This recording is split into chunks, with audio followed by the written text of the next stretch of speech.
Pimpinan komisi yang saya hormati, saya banggakan, hadir Ibu Hetifah, Pak Fikri, mungkin Kang Dede mungkin nanti nyusul. Mohon maaf saya belum lihat. Terima kasih Pak Fikri.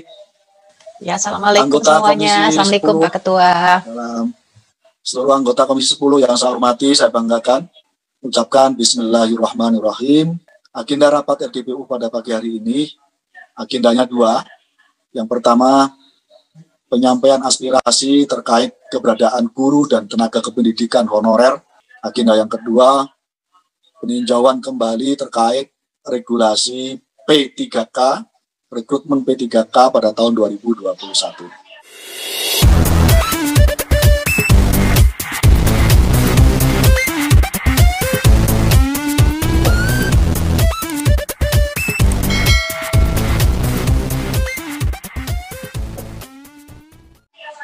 Apakah disetujui Bapak Ibu? Perlu kami pertegas kembali, terlebih-lebih para senior di Komisi 10 yang sudah hampir menggawangi Komisi 10, kami di legislatif selama ini terus bersuara keras, kencang, untuk mendorong supaya lebih progres lagi menyangkut soal isu kesejahteraan guru ini. Terakhir, sebagaimana kita tahu, tanpa koordinasi dengan DPR RI melalui Komisi 10, kami mendengar, kami baca link berita, kami lihat televisi, Kepala Badan Kepegawaian Nasional setelah rapat dengan 3 lembaga kementerian mengumumkan terlebih menyangkut soal dihapusnya jalur PNS 2 minggu lalu. Ini cukup mengagetkan kami. Saya apresiasi langkah cepat respon dari teman-teman seluruh komunitas guru di seluruh Indonesia yang menyatakan protes terhadap kebijakan itu. Setelah dapat masukan berbagai pihak, seluruh anggota komisi bersuara keras terhadap, kami perlu sampaikan pada forum yang baik ini bahwa jalur PNS untuk guru tetap ada. Jadi isu terkait dengan penghapusan sudah tidak ada lagi. Nah, karena itu kami ingin memastikan ini dalam forum-forum berikutnya melalui Kementerian Kemendikbud RI. Isu yang kedua dalam pengantar ini yang kami ingin sampaikan adalah menyangkut soal isu pokok kesejahteraan guru. Masih ada 3 hal yang mengganjal bagi kita semua. Dari berbagai RDPU sejak hampir 10 tahun terakhir, kami baca berbagai risalah, rapat RDPU, praker, dan seterusnya. Kita masih mengalami 3 hal masalah utama dalam isu terkait dengan kesejahteraan guru ini, yang lalu berefek kepada kualitas pendidikan nasional kita. Yang pertama adalah isu terkait dengan skema pengangkatan guru yang berkali-kali tidak sesuai dengan kebutuhan. Skema pengangkatan ini sekali lagi perlu dilakukan revisi total supaya pengangkatan guru ini di masa yang akan datang tidak tambal sulam dan akhirnya dunia pendidikan kita yang menjadi korban. Isu yang kedua adalah soal pemerataan guru. Banyak guru yang numpuk di tempat-tempat yang semestinya tidak perlu ketika distribusi pemerataan guru ini bisa berjalan dengan maksimal. Isu yang ketiga, yang paling hangat terakhir adalah menyangkut soal kebijakan rekrutmen 1 juta P3K. Komisi 10 sudah menyampaikan berkali bahwa kebijakan P3K yang semestinya diberlakukan khusus spesial untuk guru 35 plus harus mempertimbangkan aspek pengabdian terkait dengan ini. Ketika guru yang sudah berpuluh-puluh tahun perlu diafirmasi langsung diangkat. Dan beberapa kali RDP seluruh anggota komisi saya sampaikan pada Bapak Ibu sekalian, menyampaikan suara ini bahwa lebih bagus skemanya adalah pengangkatan bukan seleksi. Karena yang ketika pengangkatan isunya, itu artinya seluruh guru yang mengabdi sudah 5 tahun, 10 tahun, 15 tahun, sampai 20 tahun, mendapatkan afirmasi dari pemerintah untuk diangkat langsung. Baik yang non-kategori maupun yang masuk kategori K2 itu. Konfirmasi dari Kemendikbud, penutupan seleksi P3K yang semestinya pada tanggal 31 Desember kemarin, dipastikan diperpanjang. Dan saya belum dapat kabarnya sampai kapan, semoga bisa diperpanjang paling tidak sampai akhir Januari. Karena sampai hari ini kuota 1 juta belum terpenuhi sepenuhnya. Nah, karena itu sambil menunggu perpanjangan ini, Saya kira tetap Komisi 10 punya komitmen yang kuat, harus ada afirmasi bagi guru honorer yang sudah mengabdi lama. Ini butuh political will yang kuat, butuh effort yang kuat untuk meyakinkan kepada BKN, kepada Kemenpan RB, kepada Kemendikbud menyangkut soal butuh afirmasi terkait dengan ini. Demikian pengantar sedikit dari saya mewakili seluruh anggota dan pimpinan Komisi 10 yang secara tegas kami sampaikan apa yang menjadi keprihatinan teman-teman sesungguhnya juga menjadi keprihatinan kami dari Komisi 10 DPR RI. Ya, terima kasih Pak Ketua beserta para Dewan DPR RI yang Komisi E yang saya hormati serta kawan-kawan seperjuangan semuanya yang saya hormati. Saya perkenalkan dulu, saya saya Sarifah dari DPP KNASN dan saya juga sekjen di KNASN dan saya juga perwakilan dari guru di bidang KNASN juga. Dan saya ingin menyampaikan beberapa hal tentang yang kebetulan saya adalah guru honorer atau kalau istilah di Jakarta namanya guru KKI, guru kontrak kerja individu di Jakarta. Dan itu hampir mirip sih sebenarnya seperti P3K juga. Jadi di Jakarta itu ada PNS dan P3K, ada KKI namanya. Nah, jadi di KKI ini kita yang tidak masuk ke dalam P3K itu kita tidak mendapatkan pensiun, kita tidak mendapatkan tunjangan yang lainnya. Itu saja dua yang tidak kita, tapi yang lainnya kita sama, kita mendapatkan BPJS kesehatan dan tenaga kerja juga. Nah, jadi seperti itu yang kita dapatkan semuanya. Cuma seperti ini, kami berharap DKI semuanya di PNS kan Pak, gitu kan, para dewan semuanya. Kami di PNS kan semua. Kami memang mengabdi di sekolah negeri sudah bertahun-tahun. Walaupun memang ada keinginan dari pemerintah atau para dewan menginginkan kita P3K, pada dasarnya menjadi dilema buat kami. Kenapa? Kami di sekolah negeri sudah bertahun-tahun, satu harus bersaing dengan yang muda-muda, itu ke satu. Terus yang kedua, kita pun harus bersaing dengan teman-teman guru dari yang lain-lainnya, padahal kami yang sudah bertahun-tahun belum diselesaikan satu orang pun, gitu kan. Yang sudah diselesaikan itu adalah dari K2. Nah, tapi yang lain-lainnya, kita mengabdi dari tahun 2005 ke bawah, itu masih ada. Gitu kan, 2005 ke atas juga sampai tahun 2000 sekian. Ini sekarang kalau dihitung-hitung kami sudah hampir 15 tahun, 14 tahun. Ini belum terselesaikan. Sedangkan keadaan di lapangan sangat membutuhkan sekali tenaga guru. Kami ini kalau dibilang sudah membackup semua pekerjaan para PNS-PNS guru yang ada di sekolah kami. Tapi kesejahteraan kami ini benar-benar disamakan seperti buruh. Itu yang sangat kami sangat miris. Di sisi lain pemerintah dan para dewan menyuruh kita agar ijazah kita harus S1 semuanya. Kita mengikuti aturan itu, ya kan? Kita tertib dengan aturan main tersebut, ya kan? Nah, lalu kita juga menambah ilmu dari segala macam. Kita ikut workshop, kita ngikut seminar dan segala macam. Kita haus dengan menambah ilmu demi untuk berbagi ilmu untuk anak-anak kita. Tetapi yang sangat kami kecewakan adalah masih miris tentang permasalahan. Karena kesejahteraan kami itu disamakan dengan buruh. Buruh dapat UMP sekian, kita pun juga dapat UMP sekian.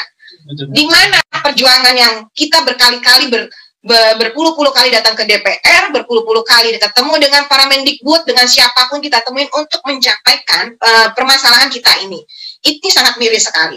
Nah, lalu selanjutnya juga selain itu masalah sertifikasi. Sertifikasi untuk di sekolah negeri, ya terutama di Jakarta. Kalau di daerah, dalam persyaratannya bahwa bisa menggunakan SK wali kota atau bupati. Sedangkan kita di Jakarta tuh sulit sekali. Malah swasta, ya yang dari dulu-dulu ya, pertama kali sertifikasi itu muncul, 2 bulan mengajar aja sudah bisa dapat sertifikasi. Ini menjadi dilema buat kami, gitu kan. Kami sampai sekarang udah 16 tahun nggak punya, dengan alasan kita harus itu dites. Ngapain juga kita dites, sedangkan pengalaman kita bukannya sombong, bukannya apa, kita tuh sudah berusaha membantu anak-anak didik kita agar mereka sesuai harapan kita untuk membangun Indonesia ini lebih baik. Gitu. Baik, Bapak Ibu yang saya hormati, di dalam GTK HNK 35 Plus ini bukan hanya guru, tapi ada tendik, tenaga kependidikan di dalamnya, dan juga ada guru PAI yang butuh diperjuangkan di sini. Bapak Ibu yang saya hormati, kami hanya minta ke Pres PNS. Kami tidak setuju dengan P3K. Kami minta ke Pres PNS. Bagaimana Bapak Presiden pernah memberikan kepada bidan PTT dan juga perangkat desa. Kami guru dan tenaga kependidikan yang berada di garda terdepan dalam mencerdaskan kehidupan anak bangsa ini rasanya tidak begitu, tidak terlalu apalah namanya ya, kalau kami meminta kepres, Pak. Jadi kalau di dalam perekrutan P3K kami harus bersaing dengan yang baru lulus kuliah, yang mereka notabene banyak adalah anak didik kami. Bagaimana nasib teman-teman kami yang usianya sudah di atas 50 tahun, Pak? Yang usianya di atas 50 tahun. Jadi kami ini adalah orang yang boleh dikatakan mendapat buah si malakama. Untuk ikut tes PNS kami tidak bisa lagi karena kami terbentuk undang-undang maksimal usia di atas maksimal usia 35 tahun. Sementara kami juga bukan terdaftar dalam kategori K2, Bapak. Inilah yang menyatakan diri kami ini GTK HNK, dan alhamdulillah saat ini kami sudah membentuk kepengurusan se-Indonesia, Bapak. Perlu dicermati juga, Bapak, bahwa kami di sini seperti dikatakan oleh rekan kami dari Sumsel tadi, Mbak Yeni, bahwa kami ini bukan lagi pencari kerja, Bapak. Terima kasih kepada waktu kepada saya dan waktu kepada semua teman-teman saya dari seluruh untuk memberikan pendapat. Saya hanya memohon kepada Komisi 10 hari ini, tolong Komisi 10 mendukung Kepres PNS untuk GTK HNK 35+ dan dibuat untuk kesimpulan rapat dan dinotulenkan ditandatangan oleh Komisi 10 Kepres PNS kepada GTK HNK 35+. Yang pertama permohonan saya. Yang kedua, Komisi 10 bersedia dibuat fasilitasi pertemuan GTK HNK dengan Presiden Republik Indonesia agar kami bisa menyampaikan langsung kepada Bapak Presiden yang disaksikan oleh para Komisi 10 agar kami kuat, karena pasti akan percaya kepada kami jika didukung oleh Komisi 10 dan didukung oleh Komisi 2 dan nanti akan didukung oleh Komisi 11. Itu saja permohonan saya. Tolong dua permohonan ini dimasukin ke rapat dan ditandatanganin hari ini oleh pimpinan Komisi 10 DPR RI. Terima kasih. Assalamualaikum warahmatullahi wabarakatuh. Kepres. Yes. Jadi intinya terima kasih Pak Ketua dan teman-teman. Jadi saya mohon izin duluan saja karena sebentar lagi saya turun dan harus rapat TPP. Bapak Ibu semua teman-teman guru honorer usia 35 tahun ke atas maupun yang usianya saat ini mungkin belum 35 tahun. Ada hal yang menarik yang memang dalam konteks ini merupakan perjuangan dari Komisi 10 dan komisi-komisi lainnya, yaitu memperjuangkan tenaga honorer khususnya untuk tenaga-tenaga honorer teknis. Dan saya ingat 2 tahun yang lalu saya pada saat di Komisi 9 memperjuangkan tenaga honorer untuk tenaga medis. Jadi bidan desa, perawat desa, lalu dokter desa atau dokter honorer. Dan itu memang sulit sekali perjuangan tersebut. Namun kami memberikan narasi yang begitu kuat kepada pemerintah bahwa masalah usia 35 tahun atau di bawah 35 tahun ini bagi tenaga medis, justru ketika mereka usianya sudah senior, itu pengalamannya menjadi lebih baik dalam menyelamatkan nyawa orang, dalam memberikan pelayanan kepada itu. Dan akhirnya ada 35.000 tenaga kesehatan, bidan desa, perawat desa, dokter desa, dan lain-lain, ya termasuk mantri, yang diangkat menjadi PNS, termasuk 2.000 lebihnya itu adalah 35 tahun ke atas. Jadi artinya, teman-teman Komisi 10, mungkin ada Ibu Ketua, Pak Ketua, semua, saya yakin jika narasi ini kita dorong, bahwa saudara-saudara kita yang saat ini sudah 35 tahun ke atas dan telah mendidik selama lebih dari 10 tahun, mereka memiliki satu profesionalisme, mereka memiliki pengalaman untuk memberikan pendidikan yang jauh lebih penting adalah pendidikan karakter. Jadi saya bisa memahami dan begitu prihatin saudara-saudara kita yang hari ini saat ini hadir, mereka yang mungkin sudah puluhan tahun, belasan tahun, bahkan mengajar yang saat ini sekarang menjadi guru-guru muda. Tiba-tiba mereka harus ikut tes barengan sama adik-adiknya atau anak-anaknya. Saya bisa memahami itu. Jadi oleh karena itu Pak Ketua, saya mengapil kepada Komisi 10, kita dukung agar mereka ini yang sudah berbakti lebih dari 5 tahun atau 10 tahun untuk tidak perlu melalui tes, cukup memiliki yang disebut sebagai verifikasi dari sekolahnya, karena sekolahnya yang paling tahu. Kita paham orang kalau sudah lulus tes tapi belum tentu memiliki jiwa pendidik. Jadi Bapak dan Ibu yang saya hormati, sekali lagi saya secara pribadi sangat mendukung apabila saudara-saudara kita ini yang guru honorer 35 tahun ke atas yang sudah memiliki pengalaman lebih dari 5 tahun atau 10 tahun, itu tidak, tetapi marilah kita bersabar. Saat ini kita tidak bisa banyak berbuat karena anggaran negara memang masih fokus. Tapi kita akan minta nanti kepada Kementerian Pendidikan agar meninjau ulang kembali kebijakan terkait bahwa guru tidak boleh masuk formasi CPNS. Karena bagi saya, guru tetap adalah formasi teknis, termasuk di dalamnya adalah tenaga pendidikan lainnya, operator sekolah, ya, tata usaha. Jadi jangan disia-siakan mereka. Pak Ketua, itu yang bisa saya sampaikan, dan ini adalah pernyataan politik dari fraksi Demokrat. Terima kasih banyak atas kesempatan yang diberikan. Pak Ketua, terima kasih. Teman-teman, terima kasih. Mohon maaf. Terima kasih, Pak. Setuju, Kang Dede. Terima kasih. Assalamualaikum warahmatullahi KPS, PNS, dan batas. Ya. Bang Andreas. Ya, terima kasih Pak Fikri yang sabar dan selalu senyum. Tapi gini Pak Fikri, saya meskipun baru tahun kedua di Komisi 10, tapi persoalan tenaga honorer, termasuk khususnya guru ini saya sudah ikuti hampir 10 tahun terakhir ini gitu, terutama periode Pak Jokowi di periode yang pertama dan periode kedua ini. Dan ini memang suatu perjuangan yang cukup panjang, sudah cukup lama buat mereka. Dan saya tadinya berpikir atau tadinya melihat persoalan ini hanya masalah ya soal kesejahteraan yang memang sangat penting. Tapi tadi ketika mendengar beberapa teman, tadi saya ingat tadi Ibu Sarifah kalau tidak salah, menyampaikan problem pengalaman yang mereka hadapi di lapangan. Ya termasuk dalam hal ini soal diskriminasi yang dialami ketika guru itu ada di dalam suatu kotak-kotakan PNS dan non-PNS yang namanya honorer.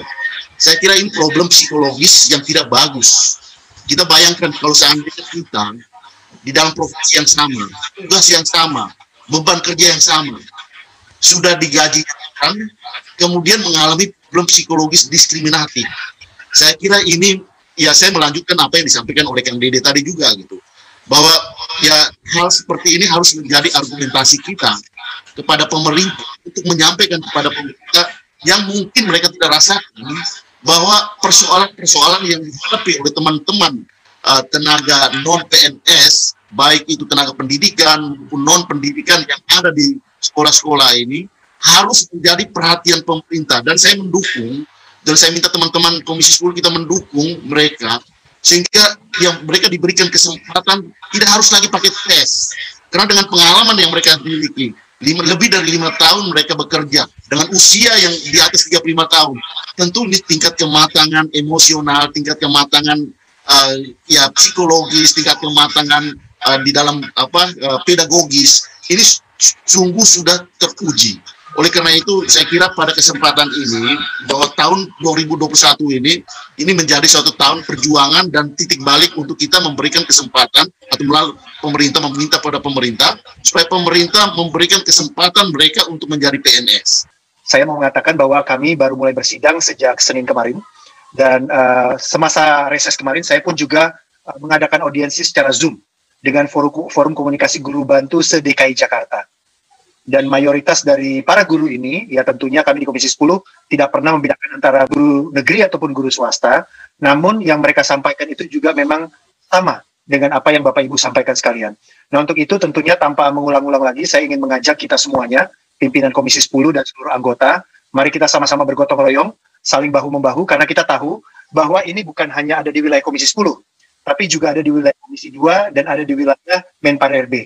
Untuk itu tentunya kita perlu mengajak teman-teman dari Komisi 2 dan dari kementerian lain untuk bisa kita sama-sama mewujudkan apa yang diharapkan, yang disampaikan oleh para guru dari pagi hingga siang hari ini.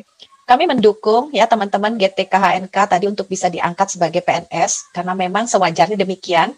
Tapi kami pun tetap berharap ya apa yang diinginkan pemerintah untuk menjaga kualitas guru bisa dipertahankan. Bukan berarti kami meragukan kemampuan guru-guru yang ada, khususnya yang ada di ruangan virtual ini. Namun, itu juga tugas kami. Misalnya nanti barangkali perlu dibuat semacam assessment bagi GTK HNK yang akan diangkat menjadi PNS ini, bukan untuk menentukan lulus tidaknya, tapi untuk memetakan kemampuan semua, supaya intervensi dan program-program peningkatan dan juga dukungan untuk profesi gurunya bisa dilaksanakan sesuai dengan situasi yang sekarang kita hadapi dan tuntutan-tuntutan ke depan. Jadi mungkin perlu kerjasama ya. Jadi saya rasa nanti apa yang diinginkan pemerintah dengan apa aspirasi teman-teman itu harus dicari titik tengah dan jalan keluarnya. Kami juga tadi mendapat masukan, misalnya Dapil, saya mohon kita betul-betul harus mensupport ya beberapa masukan-masukan yang kita dengar pada hari ini dengan semaksimal yang kita mampu. Kita harus lakukan apapun yang kita bisa untuk menjembatani dengan Balek dan dengan komisi-komisi maupun kementerian lain. Pertama, kami sangat memahami, bahkan saya secara pribadi memang memiliki empati terhadap para guru honorer, karena saya juga pernah menjadi Kepala Dinas Pendidikan di Kabupaten Landak, menjadi bupati, jadi tahu persis peta pendidikan di daerah-daerah dan daerah-daerah terpencil. Saya tahu persis seperti apa guru-guru honorer mengabdi di tempat-tempat yang terpencil, yang sulit. Guru-guru honorer inilah sebetulnya yang menyelamatkan pendidikan di daerah-daerah terpencil. Oleh karena itu, sudah selayaknya pemerintah memberikan penghargaan pada mereka dengan memenuhi aspirasi yang tadi disampaikan. Yang pertama, mereka diangkat, bukan diseleksi ya. Diangkat sebagai PNS tanpa tes, itu sangat saya dukung, karena memang saya tahu persis ya, justru guru-guru honorer inilah yang layak sebetulnya diberi penghargaan, dan mereka yang betul-betul adalah pahlawan tanpa tanda jasa. Nah, saran saya kepada komisi, supaya ini nanti menjadi kesimpulan kita, rekomendasi dari Komisi 10, dan kalau perlu kita Komisi 10 bersama dengan Komisi 2 dan Komisi 8 yang membidangi agama, dan komisi-komisi lain yang berkaitan, ya, menulis surat kepada pimpinan DPR RI, kemudian juga meneruskan surat dari Komisi 10 ini kepada Bapak Presiden, ya, dengan tentu berdasarkan bahan-bahan masukan yang sudah disampaikan oleh forum pada pagi hari ini, dan ini harus kita dukung bagaimanapun. Yang pertama nanti dengan Kemendikbud juga, karena kita akan juga melakukan rapat dengar pendapat dengan beberapa kementerian termasuk Kemendikbud. Ya, mohon ini suara kita tetap menyuarakan jeritan hati para guru honorer ini. Nah, kita sejarah sertifikasi itu dulunya sejarahnya itu ditujukan pada guru-guru honorer di swasta. Ya, supaya mengetahui sampai mana kemampuan mereka. Itulah awalnya sertifikasi. Tapi dimanfaatkan untuk ke guru-guru PNS. PNS kan sudah teratur, sudah ada jenjangnya. Nah, sehingga perhatian terhadap guru-guru honorer ini ya semakin tertinggal, karena itu ukuran untuk mereka, selama ini nggak dipakai untuk guru PNS. Jadi tetap tertinggal terus guru-guru honorer. Nah, gunanya sertifikasi itu untuk mengukur kemampuan mereka. Jadi ini harus kita kembalikan kembali. PNS biarkan jenjang yang sudah ada. Sertifikasi itu harus kepada guru-guru honorer, sehingga mereka jelas dan mereka punya jenjang, dan negara pun bisa menilai kemampuan mereka. Jadi terima kasih masukan-masukan yang tadi. Ini jadi catatan penting bagi kita. Hendaknya Kementerian Kemendikbud membuka diri lah. Ya, jangan merasa paling hebat, paling kokoh, sehingga kecewa banget ya guru-guru kita ini ditelantarkan. Satu, mengharapkan pemerintah dan DPR RI untuk segera menyelesaikan revisi Undang-Undang Nomor 5 Tahun 2014 tentang aparatur sipil negara, terutama mengenai pasal 131A. Kemudian yang kedua, pemerintah mengeluarkan peraturan, PR-nya dua ini. Pemerintah mengeluarkan peraturan perundang-undangan dalam bentuk keputusan Presiden pengangkatan menjadi PNS tanpa tes. Berharap pemerintah menerbitkan atau mengeluarkan, mengharapkan pemerintah menerbitkan peraturan perundang-undangan dalam bentuk keputusan Presiden pengangkatan mengenai pengangkatan menjadi PNS tanpa tes. Bagi siapa? Bagi honorer. Bagi GTK-HNK. Ya, oke. Itu ini sudah termasuk piata bakti ya, sudah di dalamnya ya itu ya. Ini kan masuk semua itu, Pak. Sudah masuk semua ya, ini ya. GTK-HNK 315 itu sudah masuk semua. Kan? Yang keempat, pemerintah Sekjup Kemendikbud RI perlu berkoordinasi dengan Kementerian Agama RI terkait penyelesaian permasalahan guru agama. Tadi ada catatan, guru agama itu semua ya. Jadi bukan hanya agama Islam, tapi ada nama agama yang diakui oleh negara ini. Saya kira itu. Kemudian selanjutnya ini mohon tambahan Pak. Mohon izin tambahan Pak. PP nomor 55 tahun 2007 pasal 3 ayat 2 itu memang pengelolaan pendidikan agama dilaksanakan oleh Menteri Agama. Jadi kami berharap pengelolaan guru agama ini di bawah Kemendikbud. Begitu Pak. Terima kasih. Halo. Narasumber Komisi 10 DPR RI menyampaikan pandangan antara lain: 1. Komisi 10 DPR RI menerima semua masukan dan aspirasi yang telah disampaikan. Kemudian yang kedua, Komisi 10 DPR RI akan menindaklanjuti aspirasi yang disampaikan Komite Nasional ASN, GTK HNK 315 dan SNWI, baik kepada pemerintah, Kemendikbud, Kemenpan RB, Kemenkyu. Tambah Presiden Pak. Tambah Pak, kepada Bapak Presiden juga Pak. Tolong ditambahkan Pak, pada Presiden. Juga menindaklanjuti aspirasi disampaikan Komite Nasional ASN, GTK HNK 315 dan SNWI, baik pada pemerintah. Pemerintah ini ya Presiden. Ini tapi ini kan nanti yang karena kalau bersurat bisa, tapi kalau kemudian kita diskusi dan ini itu kita bermitranya dengan pembantu presiden, bukan presidennya. Ini pemerintah itu presiden maksudnya. Dengan pemerintah, komisi terkait maksudnya di DPR sendiri. Terus yang ketiga, Komisi 10 DPR RI mendukung aspirasi GTK HNK 315 harus diberikan penghargaan melalui pengangkatan sebagai PNS tanpa tes, melalui kepres PNS atau opsi lain yang memungkinkan. Jadi kan kita tidak tahu skema pemerintah. Yang penting PNS ada contoh tadi sudah dijelaskan oleh Kang Dede Yusuf, analogi dengan tenaga kesehatan. Tenaga kesehatan bisa diangkat 35.000 lebih dan itu ternyata bisa. Kenapa tidak dengan guru gitu.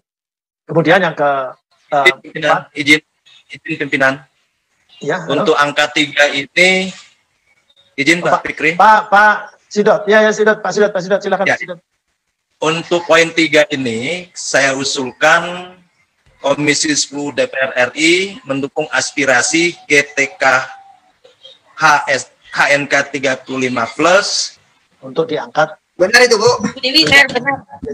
PNS tanpa tes melalui kepres PNS atau opsi lain yang memungkinkan. Oke. Selanjutnya yang keempat, Komisi 10 DPR RI mendorong revisi Undang-Undang Nomor 5 Tahun 2014 tentang ASN untuk mengakomodir aspirasi KN ASN, GTK HNK 315 dan SNWI. Ada dari Pak Ketua. Pak Andreas ya? Pak Ketua. Nah, silakan Pak Andreas. Ya, poin ketiga itu bagus, artinya kita tegas menyampaikan. Tapi juga selanjutnya atau di dalam kalimat yang sudah disampaikan itu diberikan argumentasi mengapa diangkat sebagai PNS tanpa melalui kepres, tanpa tes melalui kepres. Nah, apa yang disampaikan oleh Kang Dede tadi, misalnya contoh, ya itu perlu disampaikan gitu. Juga tadi yang saya dengar dari Ibu Sarifah kalau nggak salah ya, bahwa untuk menghindari diskriminasi yang terjadi di dalam di lingkungan para guru di wilayah masing-masing, kita tidak berpretensi terhadap PNS, tapi ya kalau pengalaman ini pasti ada. Secara psikologis kan kalau guru itu terganggu di dalam proses mereka bekerja dengan beban yang sama, tapi kemudian perlakuannya berbeda. Nah, saya kira ini yang perlu ditekankan agar pemerintah itu tahu gitu. Pemerintah itu tahu bahwa ya selama ini kita membiarkan ada diskriminasi, kita membiarkan ada ketidakadilan yang terjadi di lingkungan guru, terjadi di lingkungan tenaga pendidik. Gitu. Nah, argumentasi ini yang saya kira perlu ya, disampaikan agar ini mempertegas pertimbangan atau usulan kita, permintaan kita di atas. Gitu.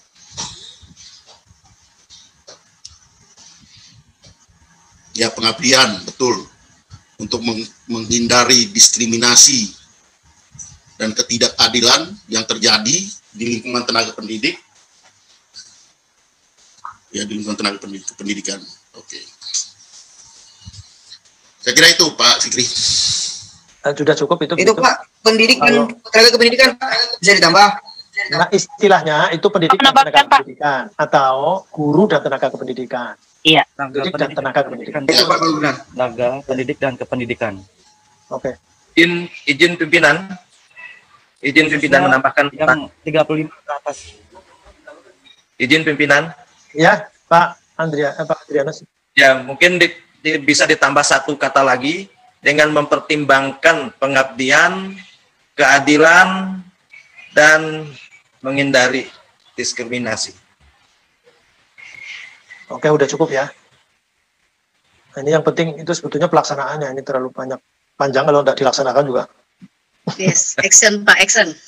Iya, iya. Makanya ini kita harus menjaga ini, kita mengawal terus ini. Jadi hanya tulisannya, ya, siap.